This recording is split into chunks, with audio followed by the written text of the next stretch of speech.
Hi, I'm Kathy Thornhill, founder of Chat and Chew, and welcome to Chat and Chew on Live. What's Chat and Chew? Well, it's a health study group made up of individuals who want to learn more about how they can address their dietary needs and make a difference in their health. And we do that through a variety of ways. We do it through information, demonstrations. We have speakers through Skype and Live. We do tours, we do meals together. We share our friendship as we learn together. We welcome you to join us on this Chat and Chew and Live, and know that everything that we do in our sessions and our events is based on the research of those in the field of health and nutrition. Not just one expert who's written a book, but a whole plethora of them. And you know, it matches what our grandmothers told us. Eat your veggies, and your fruits, and your starches, and your beans, and your peas. So let's get started. But before we do, we want to be sure and listen to one of our experts, Dr. John McDougall, who reminds us that when we fill up our plates with more and more plants and starches, we'll want to add a B12 supplement to our diets. And we remember that we want to go to our physician and check out what we're doing with him if we're on medication or we're really sick.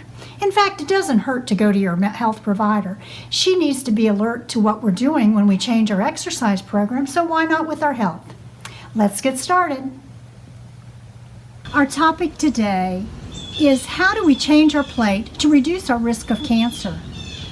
Our Skype speaker that we are presenting in this tape replay of the Skype is Dr. LeAnne Campbell. She has a PhD in education and over 30 years of working in the field of education initiatives, designing and directing programs. She's the author of the China Study Cookbook and the host of the Global Roots Cooking Summit, where 5 of our members attended. In order to bring back the information, what is it that we can do with our breakfast bowl, our lunch plate, and our dinner plate to reduce our risk of cancer?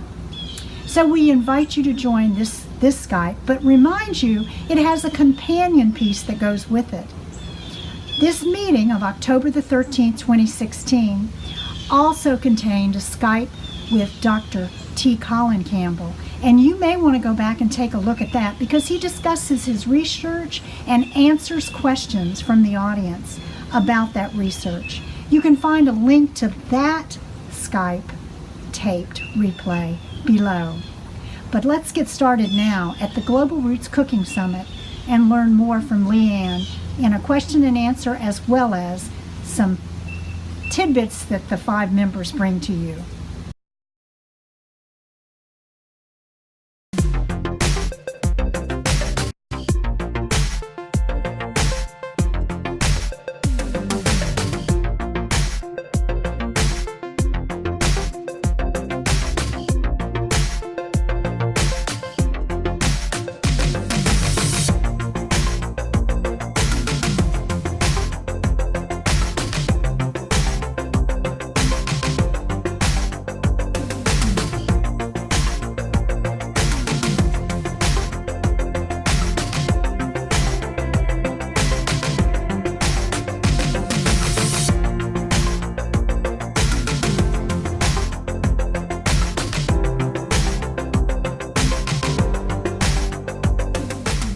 Okay, guess who I've got here? This is Dr. LeAnne Campbell. You remember her. She was here in February. Well, she was in Winter Haven with us in February. And so she's the originator of the vegetable lasagna, right? Yes, I am. Okay. Yes. So we've got questions for her if you have any. And if not, I've got a bunch too. So what would you like to share today with Dr. LeAnne Campbell? Any questions about what you can put on your plate? If we want to reduce the amount of animal protein in our diet, like eggs and ham, and replace them with more whole food plants, what do you suggest for breakfast? That one came from LeAnne. I remember that one. Okay, excellent. There's a lot of wonderful dishes that you can make for breakfast. One of our go-to meals is oatmeal, or steel cut oats, even potatoes, sweet potatoes, baked potatoes. We have a wonderful breakfast burrito that we make as well. There's even a French toast that we make. But generally in my house, we eat a lot of oatmeal, and you can almost make a different bowl of oatmeal every single time, depending on what fruits are in season. Um, Steel cut oats with blackberries is amazing. You can put steel cut oats with rhubarb in an instant pot with some fresh strawberries on top as well. In terms of like a sweetener, we use date paste and sometimes a little teeny bit of maple syrup, but really date paste, like 1 cup of water to 1 cup of dates. You put in a food processor and you just whip it up, and it's adds a nice little sweetness to it. But then we use walnuts too, some flaxseed meal at times on top of it, raisins, cinnamon. Yeah, so a really nice hearty bowl of oatmeal with lots of fresh fruit, a little bit of nuts. Also, well, my sons love this breakfast burrito that we make with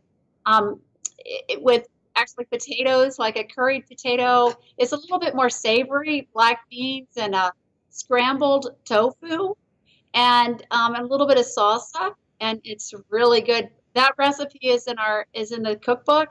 The second one, I think that's the All-Star cookbook. Yeah, but the and then again, and even a quick meal. We're making lots of muffins this week, so there's lots of wonderful muffins you can have as well. And we had an apple bran muffin, a sweet potato muffin, raisin walnut bread.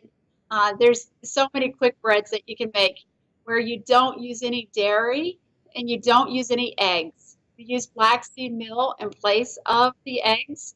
And for the dairy and the oil, we are replacing all oil. And our sweet potato muffins, I thought, were really, really fluffy. And that surprisingly, I think, is a surprise to a lot of people. We had that was Chef Del Spruce recipe, and it had just a tad bit of vinegar with the baking powder, which still made it really light and airy.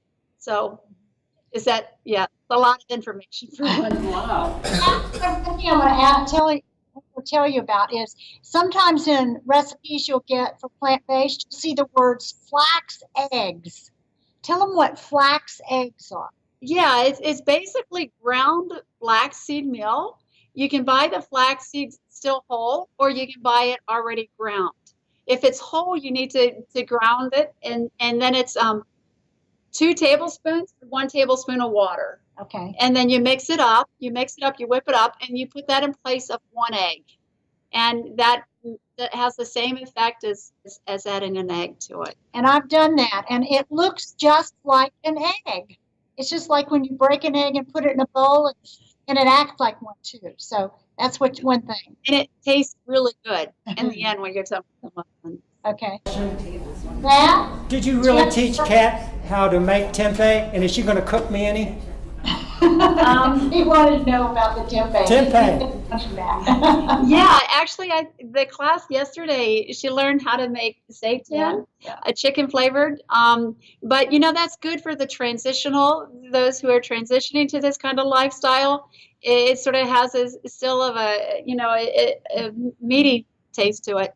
But I think what people are learning in this summit is that you think your diet is being reduced by taking out the meat and the eggs and the cheeses and the milk, but it's the opposite. I think everyone here is seeing that their diet is expanding tremendously because there's so many different things that you can do with different food items and using different combinations of herbs and spices. It's incredible, and I think that's what they're seeing this week is that and they're really tasty and they're quick and they're easy. So I think that's really valuable. A lot of people, when they go on this kind of lifestyle, they see the data and they believe it. I mean, the success stories that are coming out and the results of this kind of lifestyle are pretty amazing and incredible. But people come to this, well, how do I do it? And I think that's really important to learn how to do it and how to still make this food tasty. And then, there may be somebody in the household who still wants to do it, and someone who's still sort of trying to decide if they like this food. But But you know, it's important to learn how to do it, and that it's quite easy to do once you learn a few things. You know, I'm just curious in the audience today, are there any plant-based dishes that you like already? Or maybe you ate as a child? Like, did anybody eat mashed potatoes as a child? Yeah, okay. Well, now, how would you deal with mashed potatoes without the dairy? No butter, no milk. Yeah, I mean, so no butter, no milk. Basically, what you can do with mashed potatoes is you can also, there's all the plant-based milks that you can use in place of the dairy. And you know, there's even a wonderful like cauliflower type of mashed potato dish with cauliflowers and just a little teeny bit of cashews as well mixed up in with it with some a little bit of nutritional yeast, and that makes it really nice. But for mashed potatoes, yeah, using a plant-based milk. That can do it. That can do it. And I remember Ann Esselstyn told us last March that nutritional yeast exactly makes it really creamy, and you know that would be what the butter. What other are some comfort foods you like? Does anybody have any that they eat regularly? What about macaroni and cheese? Macaroni and cheese. Yes, macaroni and cheese. That also, so we make a lot of macaroni and cheese. I raised my two sons completely on this type of diet. They're now 22 and 21, or 23 and 22. And both of them were 100% raised on this type of diet. My younger son, that was his favorite dish when he was 6 or 7, was the mac and cheese. And we used to make our mac and cheese, our cheese sauce, with butternut squash and nutritional yeast and then some plant-based milk. And we would whip it up and it actually looked just like mac and cheese. And we would bake it. And their meat-eating friends who didn't know any differently actually liked it. They would come over and they would, and then you know, but yeah, there's a lot of mac and cheese. Also, some use a little even cashews, you know, but we used butternut squash in ours. Yeah, and so that was one of my son's favorite, the younger one. Okay. And they thrived on it. Both of them were raised completely on this kind of diet. They are now, like I said, 23, 22, 100% of their entire lives. They were raised on this. My oldest son is now 6'4" and very athletic. He was an all-state soccer player. And, you know, where did he get his protein from? That was a question we heard all the time. Obviously, he got it from all the plants. And like I said, they both thrived on this kind of lifestyle. So the mac and cheese did well for him. Yeah. Okay, Nat, what's your question? I'm going to ask this question. We do a lot of yogurt and cereal and buy the low-fat or no-fat plain yogurt. What is wrong with that, and what can we substitute? Okay, so yogurt, actually, we're making that during this summit as well. We're making yogurt and we're putting it out for breakfast, or we're putting it in people's breakfast boxes. Yogurt you can make with a plant-based milk and using a probiotic, and you can put that in an Instant Pot. And it's super, super, super easy. The milk that we use is basically a West soy milk that has no added sugar to it and nothing else added to it. If it has anything else added to it, it doesn't quite firm up like it should. And you just put a little probiotic in it, and you put it in your Instant Pot at night, and in the morning, wonderful, you have yogurt. So you can make your own yogurt, and it's not that difficult, and it's actually cheaper, and it's just as tasty. And we have a jam that we're making as well, a chia seed jam. Jam is to die for. Yeah, and it's nice because it's most of your typical jams have a lot of sugar in it. The jams that you buy in the store, and this is it's made with chia seeds and the fruit, and it's cooked on a stovetop a little bit, and then you just add a little teeny bit of maple syrup if you need it. You can sometimes use like fresh berries, and you don't even really need to add sugar or any maple syrup or any sweetener to it.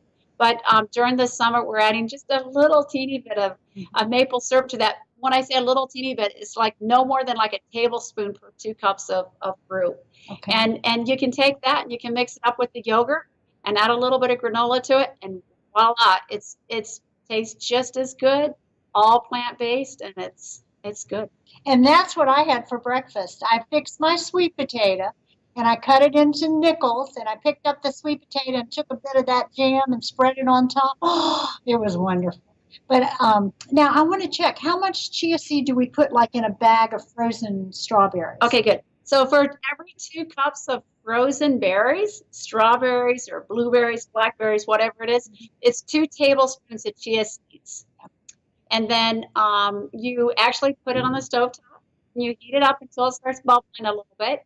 And then if you want to add a little bit of, we even use the date puree again, if you want to add that, or either a tablespoon of maple syrup. I sometimes like it tangy, so sometimes I don't even add any of the sweetener. But if you want to add a little bit of it, no more than like a tablespoon, and then you add that to it, and you put it in the refrigerator, and it gets firm just like jam. So it's good on toast, on your muffins, and your yogurt. And so we've been having that all week. So it's now good. could you substitute another fruit for that? Absolutely, absolutely. I've done it with blackberries, with blueberries, and strawberries, and I actually like mixed berries. I've done it with peaches, and so because with the mixed berries, you don't really need to add, with that has blueberries in it, you don't really need to add any sweetener to it. Okay. But this week we're using strawberries. So, And it was good. Okay. Yeah. Okay. Your thoughts on using stevia as a sweetener? I don't use it that much just because I don't like the flavor of it as much. And I generally, I use more the date paste. And in most of my baking, I actually use this date paste, just 1 cup of dates to 1 cup of water, and I throw it in my food processor and really blend it up well. All of our desserts, last night we had a chocolate donut with chocolate icing on it, and we used the date paste for that. And the icing was made out of sweet potatoes with the cocoa powder. And so we didn't really have that much sweetener. I scientifically, I just personally, I use the date paste or maple syrup. I never use the stevia. Yeah. Do you? No, I used to use stevia, and I just got where I didn't need so much sweetener. This morning we were in an herb spice class with Chef Straub, and he said that we in America overpower all of our herb taste with sugar taste. And we can't taste the subtle flavors, all these herbs and all the flavors of the food. And so we almost have to retaste our taste buds, he said, so that we can actually taste the beauty of these strawberries and all. And so stevia, to me, when I used to use it, it was really sweet. So Vicki, that's why I just kind of backed away from it. I started tasting food and I thought, well, I don't really need it. Now I can taste the food. But anyway, anything else, Nat? Move away from processed foods like oils from corn or olives. What should we do about salad dressing? Wow, salad dressings. That's a good one. We probably should have had a whole class on salad dressings. But salad dressings, there's so many different ways you can create a nice salad dressing. For the Caesar salad dressing that Dell made in his class, I believe he used a little bit of tofu for that, right? I think he did, and capers and like a balsamic vinegar, and also I've seen it with applesauce and whipped it up. Wow, and it's creamy, and it still has the sort of a creamy and a very nice light taste to it, and almost a little cheesy taste with a little bit of nutritional yeast in it as well. Salad dressings, I generally personally like sort of a sweet and sour dressing. I have a nice mango vinaigrette that I do with mangoes, and also just a rice vinegar, and I whip that up, and I even a balsamic vinegar with sometimes with so we for our one salad that we did this last night, we did a balsamic vinaigrette with balsamic with mustard and we also with a little bit of lemon. And wow, it was delicious. I mean, it's Dijon mustard and balsamic and a little bit of lemon, and we whipped that up, and that made a really nice, just simple Italian dressing. But you can even do, like, if you like the sweet and sour, there's different kinds of fruits. You can even use raspberries, like a raspberry vinaigrette. And yeah, you just don't need to add the oil to it. You can add the flavor with a little bit of the balsamic or with a little bit of the rice vinegar, and you're fine. I think that's and even some of the herbs. I mean, I do like to add sometimes. I have a kale salad that I make a lot, and I will add like a little bit of ground up oregano to it, and sometimes a little bit of basil, and with just the almost a diluted rice vinegar, and just put that on top of it, and wow, that does the trick. I think sometimes with salads, what's really important is that sometimes you do salads without adding any salad dressing to it. Like, we make a really nice in my house, a southwestern salad, and on that we put like the pico de gallo, which is the tomatoes chopped up with some onions and cilantro, and then with the romaine lettuce and black beans, and even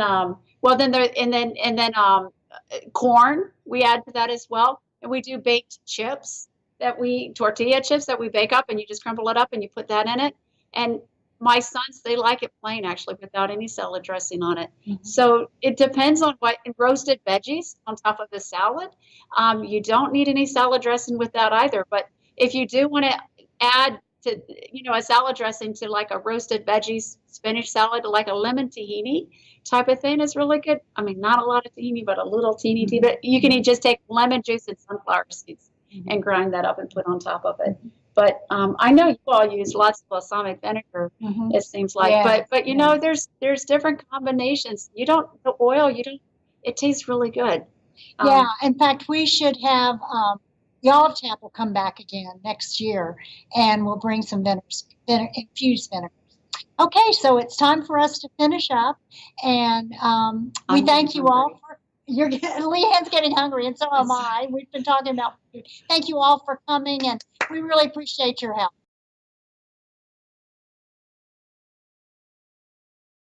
Oh, this is the one with the millet. Let's try that. Millet sausage. Let's see what's good. So this is millet sausage, mushrooms, just a basic tomato sauce from Trader Joe's, and onion and bell pepper. And then I think Nan looks like she's going to try a sauerkraut. I'm going to try the sauerkraut and the apple with the caraway and red onion. Tornado sugar. Delicious. And then this one is a pesto-based pizza with parboiled potatoes, nutritional yeast, and onions. This one with the sausage millet, it's got a little bit of kick. It's really good. It's a nice, different taste. I like it. The fennel really makes the millet have that sausage. It is very good. It's excellent. I love the thin crust. It's so good.